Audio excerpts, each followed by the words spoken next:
Boy Fresh on the track.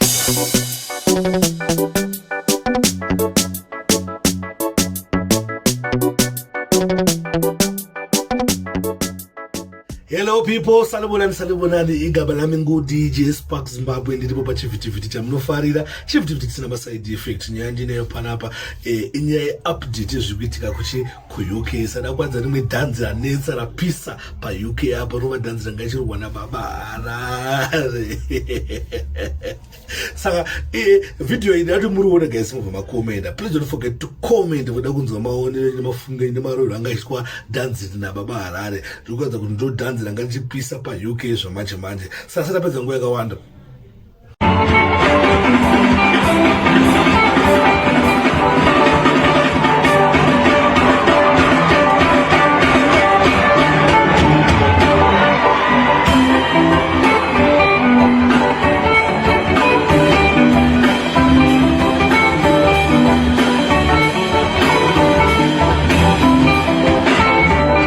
Vati muri Zimbabwe ndofamba ngoona madhanzi babanga modero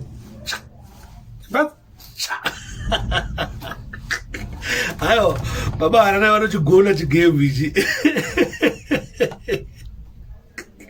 chigame ichi vanochigona baba Harare jealous town boys chigame ichi vanochigona saka ndo zvikuitika ku UK izvi ndo mamwe maperformance acho anga achitochi ku UK ndina mamwe andinawo ndinachouya ndakwasa kureceiver chakuatidzai kuti ndinacho achiuraya vanhu pa UK apo saka ndakuatidzai mubva mazviona but ndimbotakana kuatidzai dhanzi rababa Harare rapisa pa England apo rakonzeresa pamutauro rakonzeresa nyonga rakonzeresa havoku pa England apa saka ndo zviri kuitika guys tinongoti music to the people, music for the people. Big up baba Harare, more dances, more songs, more hit songs, I mean, right? So no zvikuitika munyika yedu Zimbabwe. Thanks for watching. My name is DJ Spark Zimbabwe.